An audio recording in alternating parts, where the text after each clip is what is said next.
अस्सलाम वालेकुम, आप देख रहे हैं के न्यूज HD। में हूं हारिस अली शाह गिलानी। चलते हैं आज की अहम खबरों की तरफ। रुख करेंगे पाकवतन शरीफ का, जहां से रिपोर्ट कर रहे हैं हमारी नुमाइंदा ऐश महर। पाकवतन शरीफ में clerk bar association of Punjab का कन्वेंशन हुआ, जिसमें पंजाब भर के क्लर्कों ने शिरकत की। तकरीब के मेहमान खुसूसी member Punjab bar council Mohammad Iqbal Ashraf थे। प्रोग्राम का बाकायदा आगाज तलावत कलाम पाक से किया गया और नाते रसूल मक़बूल सल्लल्लाहु अलैहि वसल्लम पेश की गई।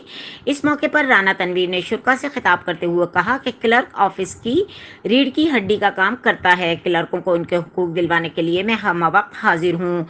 मजीद इस मौके पर राना तनवीर ने कहा कि सैलाब में शहीद होने वाले 5 भाइयों के लिए खुसूसी मगफिरत की दुआ की और मुल्क में बदतरीन सैलाब की सूरत हाल पर सियासत करने वालों पर अफसोस का इजहार किया। मजीद खबरों और अपडेट्स के लिए हमारे साथ रहिएगा। तब तक के लिए अपना ख्याल रखिएगा। अल्लाह हाफिज।